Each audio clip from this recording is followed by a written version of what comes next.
Of operation. अब ये जो प्रोक्लेमेशंस जो थी जो कर रही थी, ये इन्होंने सीधे सीधे ये कहा था कि ब्रिटिश रूल से जो भी रिलेशन में है, फिरंगी राज जैसा बुलाते थे, ब्रिटिश रूल यानी फिरंगी राज से रिलेटेड जो भी है उसको आप कम्प्लीटली रिजेक्ट कर दो, उनकी कोई भी चीज़ को मत मानो। और वो लोग ब्रिटिशर्स को वो इस चीज़ को बुरा मान रहे थे कि जैसे ब्रिटिशर्स ने एनेक्सेशंस वगैरह करे हैं, जिस तरीके से उन्होंने ट्रीटीज तोड़ी है, और जिस तरीके से उन्होंने जिस तरीके से उन्होंने एनेक्सेशन ये इतने डॉक्ट्राइंस और अलायंसेस इम्पोज करी हैं, तो ये जो है इसके बाद अब ब्रिटिशर्स को ट्रस्ट नहीं किया जा सकता, ऐसा रिबेल्स और लीडर्स उनके कह रहे थे। एंड एक चीज़ जो जिसने रिबेल्स को गुस्सा दिलाया है was how British land revenue settlements had dispossessed landholders। कैसे कि ब्रिटिश ने जो ये रेवेन्यू सेटलमेंट्स इंट्रोड्यूस करे थे कि बंगाल में परमानेंट सेटलमेंट हो गया या फिर अवध में ये समरी सेटलमेंट हो गया, जिन्होंने ये सेटलमेंट्स इंट्रोड्यूस करे थे, कैसे ये जो जिन लोगों के पास उनकी लैंड थी उनको तो हटा दिया और ब्रिटिशर्स ने सारे लैंड के ऊपर कब्जा कर लिया। पूरा इंटरनेशनल कॉमर्स, फॉरेन कॉमर्स जो है उस पर उन्होंने कब्जा कर लिया। और सारा सामान वो ब्रिटिश फैक्ट्री मेड आता है इंडिया में, अब वही सामान मार्केट्स में मिलता है। और कैसे जो इंडियन नेटिव आर्टिस्ट है, वीवर्स है, उनका सारा सामान, उनकी सारी जितनी चीज़ें बनाते हैं अब वो पूरी तरीके से ख़त्म हो चुका है। उनका लाइवलीहुड, उनका एम्प्लॉयमेंट का तरीका ख़त्म हो जाता है। तो मतलब वो जो रिबेल्स है, वो ब्रिटिशर्स जो भी कर रहे थे हर चीज़ को वो ऐसे बोलते थे कि वो ऐसे समझते थे कि फिरंगी राज के अंडर जो कुछ भी हो रहा था वो सिर्फ उनका डिस्ट्रक्शन कर रहा था। कि जो भी उनसे वो जिस चीज़ से वाकिफ़ किया, जो चीज़ उनके करीब थी, उनका रिलीजन हो गया या फिर उनके कंट्री मैन हो गया, उनके लैंड हो गया, उनके किंग्स हो गया, ब्रिटिशर्स हर किसी को डिस्ट्रॉय करते जा रहे थे। तो रिबेल्स एक चीज़ चाहते थे कि यार पहले जैसा चला था ब्रिटिशर्स के आने पहले, वैसा ही वापस रिस्टोरेशन हो जाए। और ये जो प्रोक्लेमेशंस है, ये एक और चीज़ हमें बताते हैं कि रिबेल्स जो थे वो कितने डरे हुए थे कि ब्रिटिशर्स जो है वो कास्ट और रिलीजन्स को कैसे भी बेंड करके उसको हटाना चाहते हैं और सभी इंडियंस को क्रिश्चियंस में बदलना चाहते हैं। और ये एक डर था लोगों के मन में। और जो ऐसे बहुत सारे र्यूमर्स जो हमने पहले भी पढ़े, ये सर्कुलेट हो रहे थे कि यार हमसे हमारा धर्म छीन लिया जाएगा और हमको क्रिश्चियंस में हमको जो ब्रिटिशर्स कहेंगे वही करना पड़ेगा। और पीपल को, मतलब लोगों को इसलिए अर्ज किया जाता था कि अपना धर्म बचाओ, अपना एम्प्लॉयमेंट बचाओ, अपनी रोजी रोटी बचाओ, और उसके अपने ऑनर के लिए, अपने आइडेंटिटी के लिए अपने उसको प्रिजर्व करने के लिए, डिग्निटी को प्रिजर्व करने के लिए साथ में आओ और ग्रेटर पब्लिक गुड के लिए लड़ो। तो जैसे कि हमने पहले देखा, ये है against the symbols of operation. तो जैसे हमने पहले देखा कि ब्रिटिश जो है वो अपना अटैक सभी के ऊपर, rebellion against the British widened into an attack on all those who were seen as the allies of the British। तो जो लोग मतलब ब्रिटिशर्स को तो अटैक कर ही रहे थे, साथ ही साथ जो रिबेल्स को लगता था कि यार ये भी ब्रिटिशर्स के साथ मिले हुए हैं, ये भी ब्रिटिशर्स के साथ मिले हुए हैं, ज़्यादातर जैसे वो रिच और एलीट क्लास या एजुकेटेड क्लास जो है उनके ऊपर भी हमला किया जा रहा था। क्योंकि रिबेल्स को लगता था कि यार, और रिबेल्स जानबूझ के इनको ह्यूमिलिएट कर रहे थे इन एलिट्स को सोसाइटी में। और वो अपने अकाउंट बुक्स जला रहे थे। मनी लेंडर जो उनको हाई इंटरेस्ट रेट पे पैसे दे रहे थे, जो ब्रिटिशर्स के साथ उन्हें लगता था कि मिले हुए हैं, उनके घर जला रहे थे, अटैक कर रहे थे, लूट कर रहे थे, जितने रिकॉर्ड्स उन्होंने मेंटेन कर रखे थे उन सबको वो लोग डिस्ट्रॉय कर रहे थे। तो ये एक रिफ्लेक्शन था कि आप ट्रेडिशनल हायरार्की को भी वो हटाना चाहते हैं, कि ब्रिटिशर्स को हटाना चाहते हैं। लेकिन ये जो इतने सालों से ऑपरेशन चल रहा है कि जो गरीब पेजेंट्स हैं उनको इतने हाई रेट ऑफ इंटरेस्ट पे मनी लेंडर्स पैसे उधार दे रहे हैं, या जो रिच ज़मींदार हैं या जो रिच वो लोग हैं, वो लोग किस तरीके से उनको ऑप्रेस कर रहे हैं, सप्रेस कर रहे हैं, और किस तरीके से उनको एक्सप्लॉइट कर रहे हैं अपनी इकोनॉमिक गेन के लिए। और जो जैसे कि कैसे प्लांटेशन ओनर्स जो है वो रिच लैंड लॉर्ड्स जो है, रिच ओनर्स जो है वो कैसे अपने अपने मर्जी से फार्म्स पे जो चाहे वो गा रहे हैं। तो ये एक रिवोल्ट एक ऐसा तरीका भी था कि जिससे जो ट्रेडिशनल हायरार्की जो इतने टाइम से चली आ रही है उसको भी हटाए। तो मतलब इस रिवोल्ट में वो सभी ऑप्रेसर्स को हटाना चाहते थे, जो लोग इन पेजेंट्स को, इन ऑर्डिनरी लोगों को ऑप्रेस कर रहे थे जिस भी फॉर्म में। और ये रिवोल्ट से हमें एक ऑल्टरनेटिव विजन पता चलता है, ऑल्टरनेटिव इसका कि एक इगैलिटेरियन सोसाइटी का, यानी एक इक्वल सोसाइटी का, जहाँ हर किसी के पास हर कोई इक्वल है। और ये जो जो साहब मालिक वाला जो सिस्टम है कि जो गांव में अगर पैसे उधार देने वाले अगर वो मनी लेंडर है तो वो इतना पावरफुल है और उसको इतना हाई इंटरेस्ट पे वो अपनी मर्जी के हिसाब से सब करता था, और जब चाहे वो पेजेंट्स उसकी लैंड छीन लेता था। तो इन सब के अगेंस्ट एक ऐसा विजन रिबेल्स देखते थे कि इक्वल एक सोसाइटी हो जहाँ पे सभी लोग इक्वल हो, एक इगैलिटेरियन सोसाइटी हो। और ये विजन्स जो है ये सिर्फ प्रोक्लेमेशन से हमें देखने को नहीं मिलते, ये मतलब ये विजन्स जो है इसकी वजह से सभी लोग, सभी डिफरेंट सोशल ग्रुप्स के लोग साथ में आए और फिरंगी राज के खिलाफ उन्होंने लड़ा इस विजन के लिए कि यार अब ऐसा विजन हमें चाहिए कि जिससे जो है सभी लोग इक्वल आ जाए, सभी लोग इक्वल हो जाए। अब नेक्स्ट टॉपिक है the search for alternative power. एक बार ये ब्रिटिश रूल कोलैप्स हो जाएगा तो रिबल्स जो थे दिल्ली, लखनऊ, कानपुर में वो एक काइंड ऑफ स्ट्रक्चर, अथॉरिटी और एडमिनिस्ट्रेशन को सेटअप करने की कोशिश कर रहे थे। ये ज़रूर शॉर्ट लिव था क्योंकि यार उनकी इतनी लंबी प्लानिंग थी नहीं, उनके पास इतने रिसोर्सेज थे नहीं, लेकिन उन्होंने ट्राई किया था क्योंकि बहुत जल्दी ब्रिटिशर्स ने इस रिबेलियन को क्रैश कर दिया था। लेकिन जो मतलब वो कोशिश कर रहे थे तो इसके बाद से वो एक स्ट्रक्चर ऐसी बनाने की कोशिश कर रहे थे, ठीक है। और जो रिबेल लीडरशिप थे वो ये चाहते थे कि ब्रिटिशर्स के आने से पहले जो 18th सेंचुरी जो मतलब जो उनके आने से पहले जिस टाइप का एक सिस्टम था थोड़ा सा पहले जैसा वापस चले जाए, सभी लोग इक्वल हो जाए, सभी के पास इक्वल राइट्स हो, और बहुत सारे पोस्ट पे अरेंजमेंट्स बनाई गई, अपॉइंटमेंट करे गए, इंडियंस को हायर पोस्ट पे अपॉइंट करा गया, लैंड रेवेन्यू और ट्रूप्स के पेमेंट के लिए कलेक्शन किए गए। तो इस तरीके से उन्होंने पूरा एक सिस्टम, एक एडमिनिस्ट्रेशन वो लोग बनाने लगे और डेवलप करने लगे। वो लोग इश्यूज ऑर्डर करने लगे कि यार अब जो जितनी भी लूट वगैरह हमने करी है, जो अटैक्स है उसको बंद करो, and now we have to be more civilised. अब हमें हमारा खुद का एक एडमिनिस्ट्रेशन बनाना है। वो इस तरफ वो लोग डेवलप करने की कोशिश कर रहे थे। साथ ही साथ ये प्लान्स बनाए जा रहे थे कि कैसे ब्रिटिशर्स को साइड लाइन में रखें, उनसे कैसे हम अटैक करें, उनसे बैटल जीत सके। और आर्मी में भी एक ऐसे पोस्ट बनती जा रही थी, हायर, फिर उसके बाद लोअर, फिर लोअर, तो एक चेन ऑफ कमांड आर्मी में बनती जा रही थी। और इन सब में रिबेल्स जो थे वो वापस 18th सेंचुरी के मुगल वर्ल्ड में वापस जाना चाहते थे, जहाँ पे मतलब मुगल वर्ल्ड जो 18th सेंचुरी का मुगल वर्ल्ड था वो अब एक ऐसा सिंबल बन चुका था कि जो कि खो चुका है, कि that would not return, that is lost. Britishers के आने के बाद एवरीथिंग हैज चेंज्ड। तो वो एक वो ऐसा चाहते थे कि रिबेल्स वापस उस एरा में चले जाए और थोड़ी सी इक्वालिटी आ जाए जहाँ पे सब लोग पीसफुली को एग्जिस्ट कर रहे हैं एक दूसरे के साथ। जो एडमिनिस्ट्रेटिव स्ट्रक्चर्स थे जो कि रिबेल्स ने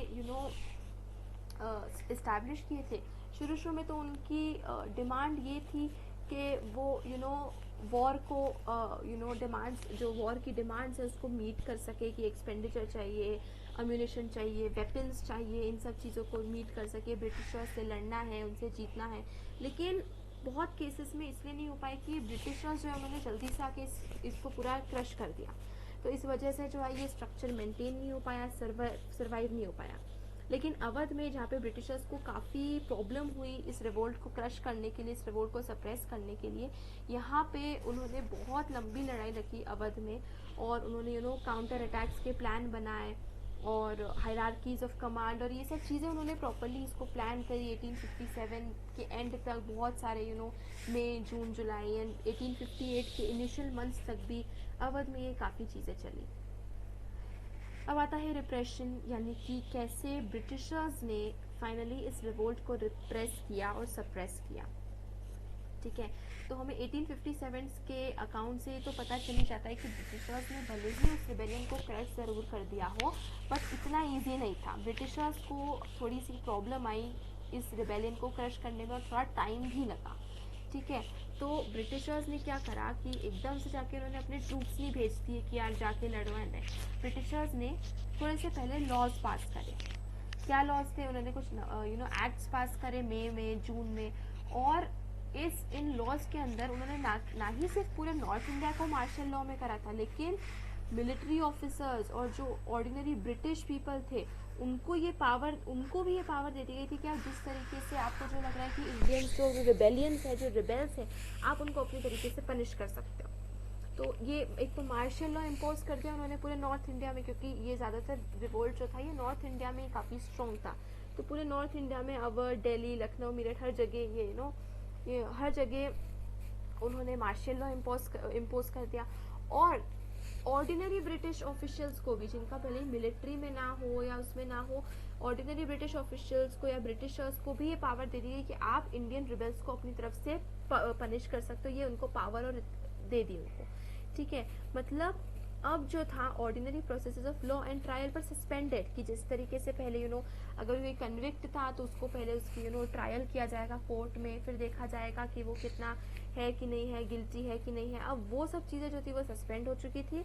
और बस ये था कि अगर आपको रिबेलियन दिखे किसी भी तरीके से तो जस्ट आप उसको पनिशमेंट कर दो, और उसकी एक ही पनिशमेंट है, death. Just kill the rebel the moment you see a rebel, की आपको लगता है ये एक रिबेल है तो just kill that person. Normal Britishers को भी इन्होंने ये पावर दे दी थी, ऐसे कुछ एक्ट्स इन्होंने पास किए, ठीक है। और ये जो नए इन्होंने लॉज और एक्ट्स जो पास करे थे, इससे वो थोड़ा सा थोड़ा सा कॉन्फिडेंस के साथ, इसके साथ वो अब नए रीइंफोर्समेंट्स वो ब्रिटेन से लेकर आए, मतलब ब्रिटेन से और ज़्यादा रिसोर्सेज इंडिया लेकर आए, ठीक है। और ब्रिटिश ने अब ये टास्क शुरू कर दिया कि अब रिवोल्ट को हमें सप्रेस करना है। तो ब्रिटेन से वो थोड़े से रिसोर्सेज वगैरह लेकर आए और रिवोल्ट को सप्रेस करने का एक्ट उन्होंने शुरू कर दिया। तो रिबेल्स की जगह की तरह ही उन्होंने ऐसे सिंबॉलिक वैल्यू दिल्ली का उन्होंने रिकॉग्नाइज करा, ठीक है। उन्होंने रिकॉग्नाइज करा कि जो दिल्ली है वो एक बहुत ही इम्पोर्टेंट है, क्योंकि बहादुर शाह जफर वहाँ पर है, सिचुएटेड है, उनके एम्परर है। तो उनकी सिंबॉलिक वैल्यू को रिबेल्स ने जो है वो रिकॉग्नाइज करा। और ब्रिटिश ने एक 2 pronged अटैक करा। क्या था? पहला, एक तरफ से तो उन्होंने अपनी फोर्सेस को कैलकाटा भेजा, ठीक है, नॉर्थ इंडिया, कैलकाटा से उन्होंने, मतलब बंगाल कैलकाटा से होते हुए उन्होंने नॉर्थ इंडिया भेजा।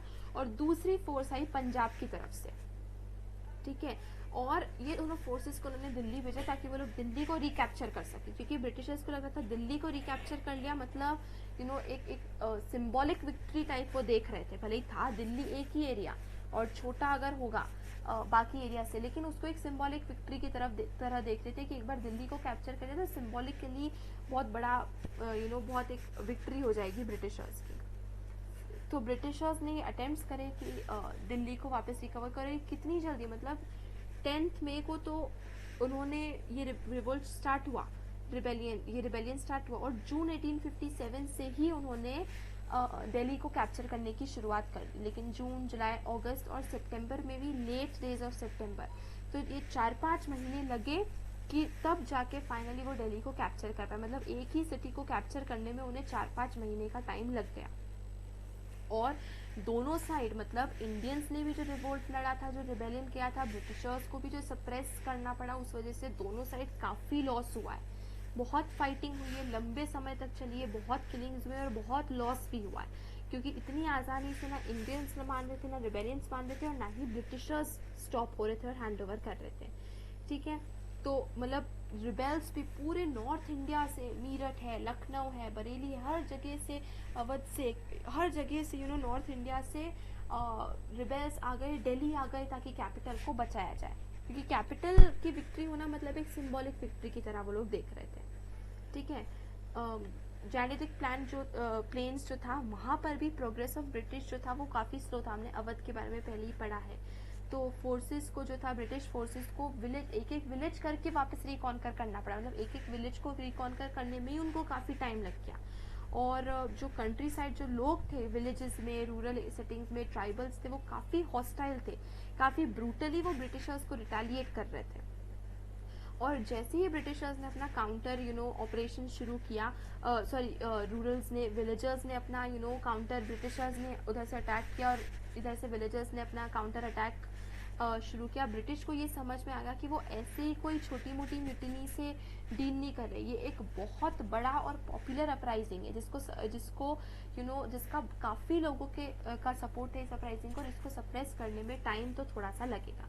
जैसे कि अवध में ऐसा हुआ कि एक ब्रिटिश ऑफिशियल जो था, जिसको ब्रिटिश ऑफिशियल, उसका नाम था फोर्सिथ, उसने एस्टिमेट किया था कि 3/4 of the adult mail population was in the rebellion. मतलब अगर 100 लोग हैं तो 100 में से 75 that is 3/4 of the total mail population, adult mail population, उन्होंने रिबेलियन का हिस्सा बने थे। मतलब इतनी बिग नंबर्स में लोगों ने रिवोल्ट में पार्ट लिया था।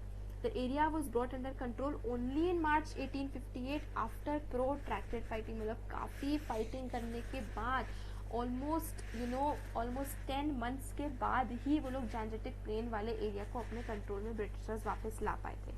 तो मतलब वो रिवोल्ट जो था वो इतनी आसानी से ब्रिटिशर्स जो है वो सप्रेस नहीं कर पाए, उनको काफ़ी इस चीज़ के लिए मेहनत लगी। British used military power on a gigantic scale, बहुत बड़े स्केल पे उन्होंने मिलिट्री पावर का यूज़ करा। तो गन, स्वर्ड्स वगैरह, जितना बॉम्ब्स, जो कुछ मिलिट्री पावर उनके पास था, उन्होंने सभी चीज़ों का यूज़ करा। लेकिन सिर्फ यही नहीं हुआ, सिर्फ यही नहीं कि उन्होंने सिर्फ मिलिट्री पावर का यूज़ करके इस रिबेलियन को क्रश कर दिया।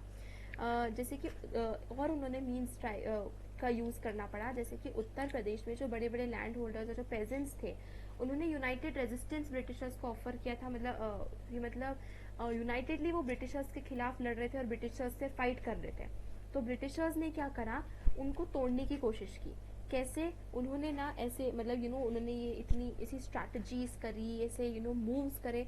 जो बड़े बड़े लैंड होल्डर्स थे, ब्रिटिशर्स ने उनको प्रॉमिस करा कि हम आपको आपकी ज़मीन वापस दे देंगे। तो जो लैंड होल्डर्स जो बड़े बड़े थे, उनको तो यही चाहते थे वो लोग, और वो यही चाहते थे। और ब्रिटिशर्स ने यही कहा कि यार जो लैंड होल्डर जो है वो रिबेल कर रहे हैं, उनको नहीं मिलेगा, जो लॉयल हमारे साथ रहेंगे उन्हीं को हम ज़मीन वापस देंगे उनकी। तो भाई बहुत सारे लैंड होल्डर्स जो थे वो तो ब्रिटिशर्स से लड़ते लड़ते मर गए। कई जो थे वो नेपाल चले गए, कई भूख के मारे, बीमारी के मारे मर गए, और कई ऐसे फिर लैंड होल्डर्स भी थे जो कि ब्रिटिशर्स से लॉयल रहे, और उनको फिर बाद में ब्रिटिशर्स ने रिवॉर्ड किया। तो इस तरीके से ब्रिटिशर्स ने ऐसी स्ट्रैटेजीज एंड टैक्टिक्स का यूज़ करके भी लोगों को तोड़ने की कोशिश की, और मिलिट्री पावर का तो बहुत बड़े स्केल पे उन्होंने यूज़ करा ही से। अब हम ये सोर्स डिस्कस कर लेते हैं। Villagers as rebels, an officer reporting from rural Awadh spelled as Oude in the following account. Awadh को ये लोग ओड करके बोलते हैं। Okay, Oude people are gradually pressing down on the line of communication from the north. तो British officer जो है वो रिबेल्स को यहाँ पे डिस्क्राइब कर बता रहा है कि जो अवध के लोग हैं, ओल्ड पीपल मतलब अवध के जो लोग हैं, वो कम्युनिकेशन लाइन को कनेक्ट नहीं होने दे रहे, उसको बार बार ब्रेक कर रहे हैं।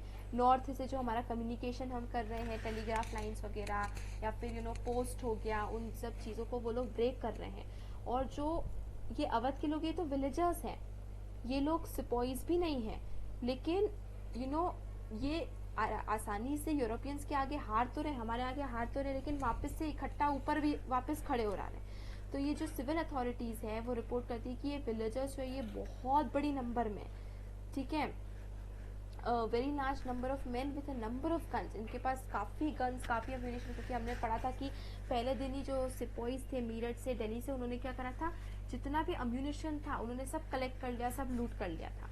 तो ये एक रिपोर्ट हमें देखने को मिलती है कि ये उनके पास रिसोर्सेज काफ़ी सारे थे, गन्स वगैरह थी, और नंबर इनकी बहुत ज़्यादा थी, बहुत बड़े नंबर में बहुत सारे लोग मिलके एक साथ रिवोल्ट कर रहे थे।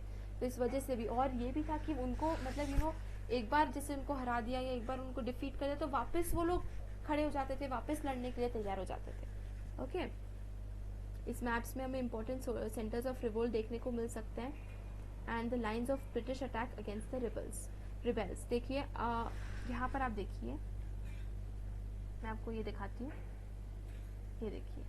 अब यहाँ पे पंजाब की तरफ से ब्रिटिश अपनी फोर्सेस भेज रहे हैं, ये इधर औरंगाबाद, बॉम्बे, महाराष्ट्र की तरफ से ब्रिटिश अपनी फोर्सेस भेज रहे हैं। ये जैसे कि हमने देखा था कि कैलकाटा की तरफ से ब्रिटिश अपनी फोर्सेस कहाँ कहाँ भेज रहे हैं, अवध, लखनऊ, आजमगढ़, कानपुर, आगरा, इस तरफ। और ये लोग किस तरफ, ये आ गया हमारा यहाँ पर दिल्ली। तो ये जो है वो दिल्ली की तरफ अपनी फोर्सेस सारी, ये देखिए सारी जो फोर्सेस है वो किस तरफ आ रही है, दिल्ली की तरफ। तो ये ब्रिटिशर्स ने क्या करा कि अपनी सारी फोर्सेस को दिल्ली की तरफ भेज रहे थे, और दिल्ली में इस तरीके से उन्होंने कॉन्कर करा। देखिए उन्होंने 2 pronged अटैक करा, मतलब एक तो इस तरफ से अपनी फोर्सेस भेजी और एक इस तरफ से अपनी फोर्सेस भेजी, और इस तरीके से उन्होंने 2 तरफ से आके अटैक करा और दिल्ली के ऊपर फिर कब्जा करा। ओके, नेक्स्ट हम लोग ये देखिए, ये एक मॉस्क है दिल्ली में. This photograph is by Felice Beato 1857. 1857 के बाद ब्रिटिश फोटोग्राफर्स ने बहुत सारी इमेजेस ऐसी ली जिसमें रूइन देखने को मिलता है कि रिवोल्ट में कितना नुकसान या कितना अटैक्स हुए, कैसे सब तोड़ फोड़ कर दी गई, उसके बहुत सारे इमेजेस ब्रिटिश फोटोग्राफर्स ने लिए. ये है सेकुंद्रा बाग लखनऊ. फोटोग्राफ में अगेन फेलिस बीटो, अगेन 1858 बेटो. Here we see 4 solitary figures within a desolate place that was once the pleasure garden built by नवाब वाजिद अली शाह. ये एक प्लेजर गार्डन था, एक गार्डन था नवाब वाजिद अली शाह ने, लेकिन रिवोल्ट के बाद देखिए इसकी क्या हालत हो गई, बिल्कुल सुनसान पड़ा है. और यहाँ पर हमें 4 ऐसे लोग ऐसे दिखते हैं यहाँ पे, अलग अलग दूर ऐसे बैठे हुए, सुनसान सा लिख रहा है. और British forces led by Campbell ने जो ब्रिटिश फोर्सेस लीड की थी, उन्होंने कम से कम 2000 से ज़्यादा रिपेल सिपॉइस को मारा जो कि इस प्लेस में थे. मतलब इस प्लेजर गार्डन में 2000 से ज़्यादा सिपॉय रिबेलियंस थे और कैंपबेल ने इन सभी को मार दिया.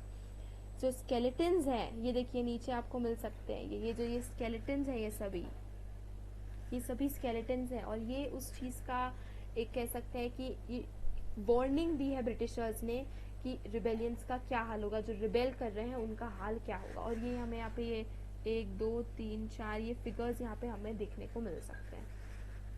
तो अब हम हमारे लास्ट पार्ट की तरफ पढ़ेंगे नेक्स्ट वीडियो में, जो है इमेजेस ऑफ द रिवोल्ट.